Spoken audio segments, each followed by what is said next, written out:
Hi అందరికీ.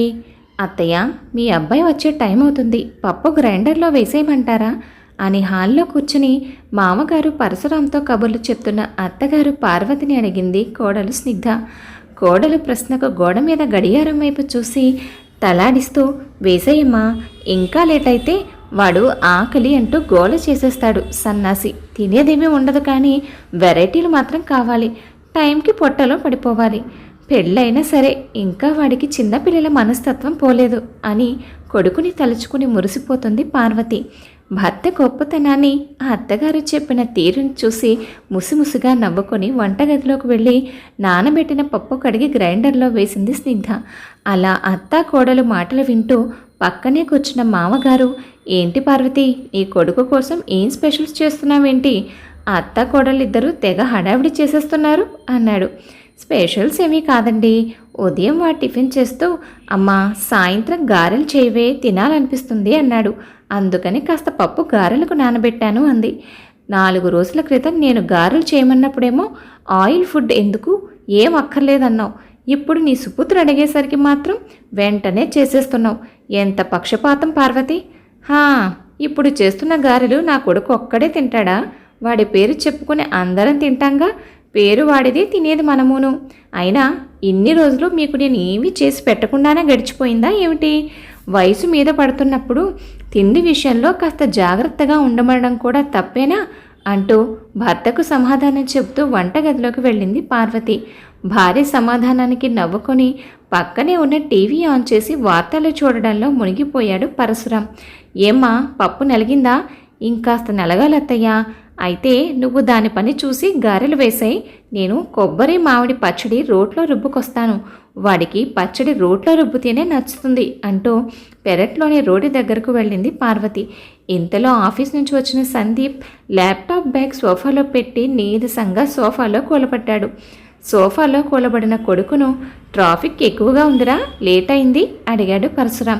అవును నాన్న అంటూ సమాధానం చెప్తున్న సందీప్ ముక్కును వంటింట్లో నుంచి వస్తున్న గారెల వాసన పలకరించింది. ఆ వాసనను మరొక్కసారి గాఢంగా పీల్చి, అమ్మా గారెలు చేస్తున్నావా అంటూ వంటగదిలోకి వెళ్ళాడు. అక్కడ స్నిగ్ధను చూసి, స్నిగ్ధ, అమ్మెక్కడా అడిగాడు. అత్తయ్య పెరట్లో ఉన్నారండి సమాధానం చెప్పింది స్నిగ్ధ. రోటి దగ్గర ఉన్న తల్లిని చూసి, నీకెందుకమ్మా ఇంత శ్రమ, పచ్చడి మిక్సీలో వేసేయచ్చుగా అన్నాడు. ఆ మాటకు నవ్వుకుని, మిక్సీలో వేస్తే నీకు నచ్చదు కదరా, అయినా ఇది ఎంత పని, అయిపోవచ్చింది, ముందు నువ్వు వెళ్ళి స్నానం చేసిరా, టిఫిన్ చేద్దు గాని అంది. అలా సందీప్ ఫ్రెష్ అయ్యి వచ్చేసరికి టేబుల్ మీద రెడీగా ఉన్నాయి వేడివేడి గారెలు, కొబ్బరి మామిడి రోటి పచ్చడి. అలా నలుగురు కలిసి సరదాగా మాట్లాడుకుంటూ ఆనందంగా డిన్నర్ పూర్తి చేశారు. వంటగదిలో పనులన్నీ చక్కబెట్టుకుని గదిలోకి వెళ్ళింది స్నిగ్ధ. బెడ్ మీద కూర్చుని బుక్ చదువుకుంటున్న భర్త బడిలో తలపెట్టుకుని, సందీప్, నేను అడిగిన దాని గురించి ఏం ఆలోచించావు అని గారంగా అడిగింది. ఏంట్రా, దేని గురించి అంటూ గుర్తులేనట్టుగా అడిగాడు సందీప్. అప్పుడే మర్చిపోయావా? నేను ఆన్లైన్లో బట్టల బిజినెస్ స్టార్ట్ చేస్తాను అన్నానుగా, దాని గురించి.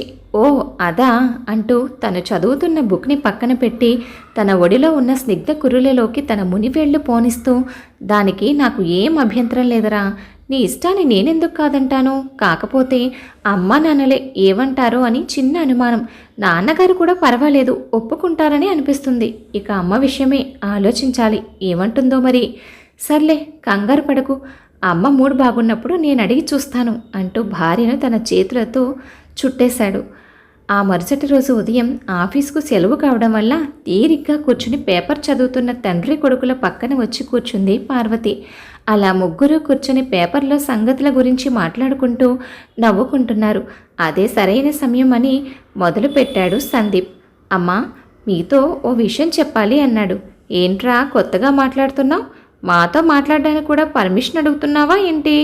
నువ్వేం చెప్పాలనుకుంటున్నావో సందేహించకుండా చెప్పరా అంది. అది అమ్మా, అది మరి, అబ్బా ఈ సాగదీయటం ఏమిట్రా, అసలు విషయం ఏమిటో త్వరగా చెప్పు అని చిరాగ్గా అన్న పార్వతి మాటకు, అమ్మ అది స్నిగ్ధ బిజినెస్ చేయాలనుకుంటుంది అన్నాడు టక్కున. ఆ మాట వినగానే వంటగది గుమ్మం దగ్గర నిలబడిన కోడలి వైపు చూశారు పార్వతీ దంపతులు. బిజినెస్సా? ఎందుకురా, మనకంత అవసరం ఏముంది? అయినా ఆడవాళ్ళు ఉద్యోగాలు వ్యాపారాలు చేయడం మన ఇంట వంట లేదు. అయినా బిజినెస్ అంటే మాటలా? ఇవన్నీ ఎందుకు వచ్చిన తలనొప్పులు? శుభ్రంగా ఇంటి పట్టునే ఉండి నువ్వు తెచ్చిన దాంతో ఇల్లు సర్దుకొని ఉండక ఇవన్నీ అవసరం ఏమిట్రా అంది పార్వతి. అత్తగారు అలా మాట్లాడుతూ ఉంటే వచ్చి మౌనంగా భర్త వెనకాల నిలబడింది స్నిగ్ధ. ఇంతలో భార్య మాటలకు అడ్డుపడుతూ, ఇంకా ఏ కాలంలో ఉన్నావు పార్వతి? ఈ రోజుల్లో మగవాళ్ల కంటే ఆడవాళ్లే అన్నింటిలో ముందుంటున్నారు. మన స్నిగ్ధ ఫ్యాషన్ డిజైనింగ్ చేసింది. పెళ్లికి ముందు జాబ్ చేసిన ఎక్స్పీరియన్స్ కూడా తనకుంది. అలాంటి అమ్మాయి బిజినెస్ పెట్టుకుంటాను అనడంలో తప్పే ఉంది చెప్పు అంటూ, అమ్మా స్నిగ్ధ, ఏం బిజినెస్ చేద్దాం అనుకుంటున్నావు ఆప్యాయంగా అడిగాడు పరశురాం. బట్టల బిజినెస్ మావయ్య నవ్వుతూ సమాధానం చెప్పింది స్నిగ్ధ. అమ్మకి ఇష్టం లేకపోతే వద్దులేండి నాన్న, మీరు ఒప్పుకుంటేనే తను స్టార్ట్ చేద్దాం అనుకుంది అన్నాడు సందీప్. చూసావా పార్వతి, పిల్లలు ఏమంటున్నారో?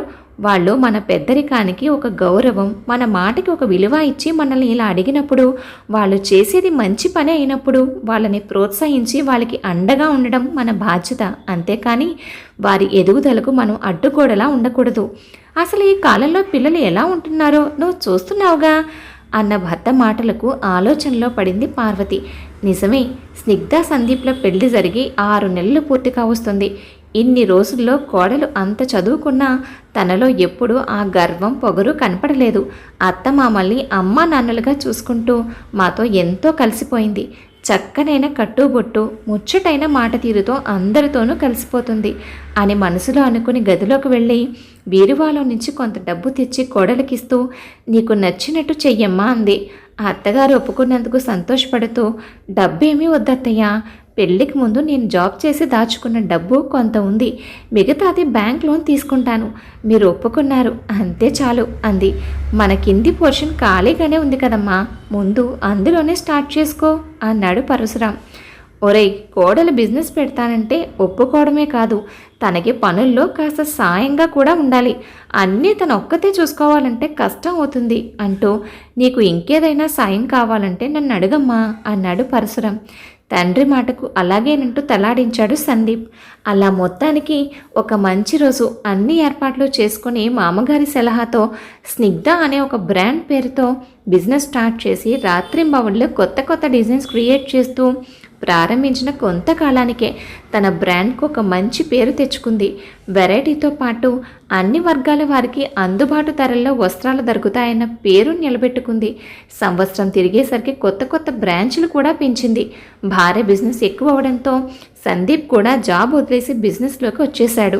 అలా చిన్నగా ప్రారంభించిన బిజినెస్ ఆన్లైన్ ఆఫ్లైన్ కస్టమర్లతో కొద్ది కాలంలోనే మంచి సక్సెస్ని చూసింది. ఇలా ఉండగా అత్తగారు మామగారితో కలిసి దూరపు బంధువుల పెళ్లికి వెళ్లారు స్నిగ్ధ సందీప్లు.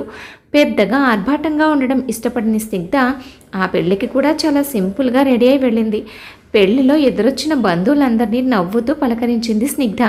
తమకు దూరపు బంధువైన పెళ్లికొడుకు తల్లి స్నిగ్ధని చూసి పార్వతితో, మీ కోడలు పల్లెటూరు దానిలా అందరితో అలా నవ్వుతూ మాట్లాడుతుంది, పల్లెటూరు అమ్మాయిలానే ఉంది, పెద్దగా ఏమీ చదువుకోలేనట్టుంది, మా కోడలైతే ఎంటెక్ చేసి సాఫ్ట్వేర్ జాబ్ చేస్తుంది అంది సాగదీసుకుంటూ.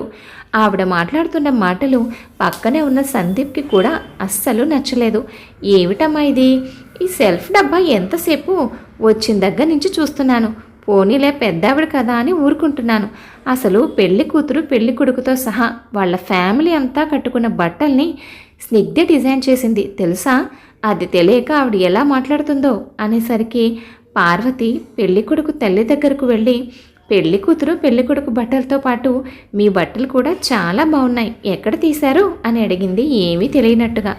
ఎందుకు బాగుండవు పార్వతి, పెళ్లి కోసమని బోలెడు డబ్బు ఖర్చు పెట్టి స్పెషల్గా స్నిగ్ధ అని పెద్ద బ్రాండ్ కంపెనీలో డిజైన్ చేయించాం, ఇవి ఎక్కడ పడితే అక్కడ దొరకవు అని చెప్పింది గొప్పగా.